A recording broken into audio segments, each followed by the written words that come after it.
Assalamualaikum warahmatullahi wabarakatuh.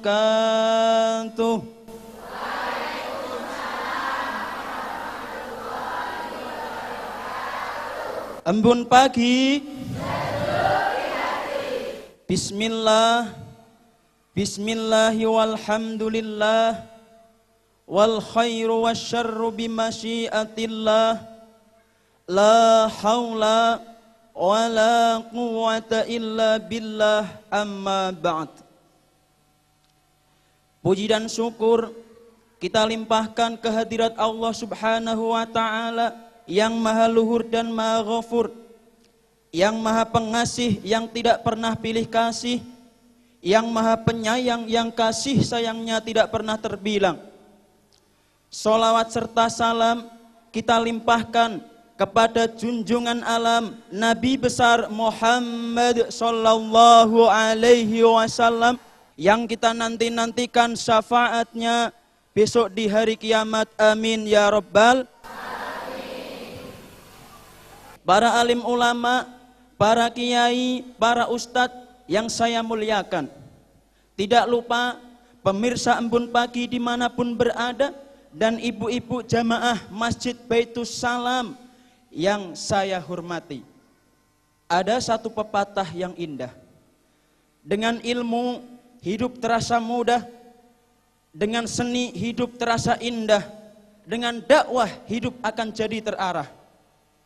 Tanpa ilmu hidup akan terasa hampar, tanpa seni hidup terasa kasar, maka tanpa dakwah hidup akan jadi kesasar. Na'udzubillah min. Beruntunglah orang yang di dalam hatinya selalu menghidupkan dakwahnya. Satu hari seketika tokoh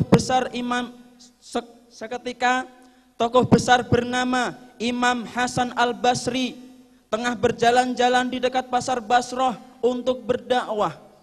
Datang segerombolan orang lalu mengajukan sebuah pertanyaan kepada beliau.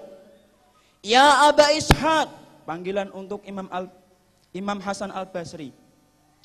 Di dalam Al-Quran, Allah Subhanahu wa ta'ala telah menjelaskan, Ud'uni astajib lakum, berdoalah kepadaku, memintalah kepadaku, maka akan aku penuhi permintaanmu, maka akan aku kabulkan doamu. Itu dan begitu janji Allah di dalam Al-Quran. Tapi kami ini imam, kata orang tadi yang bertanya kepada Imam Hasan Al-Basri, sudah lama sekali kami meminta, berdoa kepada Allah, memunajat kepada Allah. Tapi kenapa imam, sampai sekarang ini doa kami, permohonan kami tidak dikabulkan oleh Allah Subhanahu wa ta'ala? Apa doa kami salah? Apa ayat Al-Quran yang salah? Atau Allah yang tidak dengar doa kita? Atau bagaimana ini imam? Mendengar pertanyaan orang tersebut, Imam Hasan Al-Basri tersenyum seraya menjawab, Ya ahlal Basrah, wahai penduduk Basrah, hatimu mati. Dari hati yang mati, bagaimana mungkin doa akan dikabulkan oleh Allah Subhanahu wa ta'ala?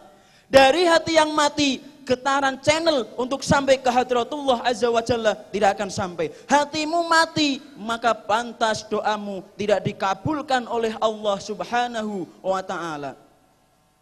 Jadi kalau kita semuanya ibu-ibu yang saya muliakan, kalau kita mempunyai hati yang mati, pasti doa tidak akan dikabulkan oleh Allah Subhanahu wa ta'ala. Seperti halnya kita yang mempunyai jasad, akan tetapi sebagai bangkai yang berjalan di hadapan Allah Subhanahu wa ta'ala. Karena apa? Mempunyai hati yang mati, dan dari hati yang mati permohonan doa tidak akan dikabulkan oleh Allah Subhanahu wa ta'ala. Lalu apa imam yang menjadikan hati kami mati sehingga doa kami tidak dikabulkan oleh Allah Subhanahu wa ta'ala? Araftumullaha walam tu'tuhu haqqah. Kamu kenal Allah benar, akan tetapi haknya untuk disembah, kewajibanmu untuk menyembah tidak pernah kamu laksanakan.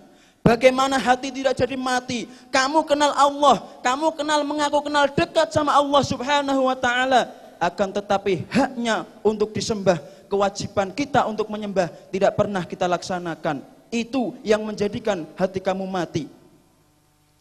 Seperti halnya kalau kita ditanya seseorang, apakah kamu kenal Allah? Kenal. Siapa yang menciptakan alam semesta? Allah. Siapa yang menciptakan langit dan bumi? Allah. Siapa yang menciptakan gunung dan sungai? Allah. Siapa yang menciptakan bulan, matahari dan bintang? Allah Subhanahu wa taala. Kalau ditanya, sholat apa tidak? Tergantung kebutuhan. Kamu kenal Allah, tapi haknya untuk disembah, kewajibanmu untuk menyembah tidak pernah kamu laksanakan.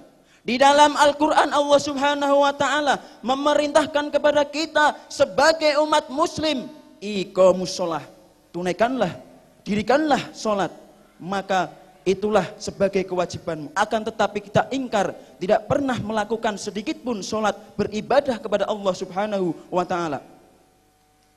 Pemirsa Embun Pagi dimanapun berada, bahwasannya kita ketahui di dalam surat Al-Fatihah saja sudah dijelaskan oleh Allah Subhanahu wa taala bahwasanya iyyaka na'budu wa iyyaka nasta'in. Tartibul kalimah, na'budu dulu baru nasta'in. Kita menyembah kepada Allah dulu baru meminta pertolongan kepada Allah Subhanahu wa taala. Jadi sudah jelas, Bu, orang yang tidak bekerja kenapa minta bayaran? Kan tidak pantas. Ya enggak, Bu? Tidak pantas. Orang yang tidak sekolah kenapa minta pintar? Enggak pantas, Bu? Enggak pantas. Seperti halnya kalau kita araftumullaha wa lam tu'tuhu haqqah. Kamu mengaku kenal oleh Allah Subhanahu wa taala, akan tetapi haknya untuk disembah, kewajibanmu untuk menyembah tidak pernah kamu laksanakan. Bagaimana hati tidak jadi mati? Kamu disuruh ibadah oleh Allah Subhanahu wa taala aja tidak mau.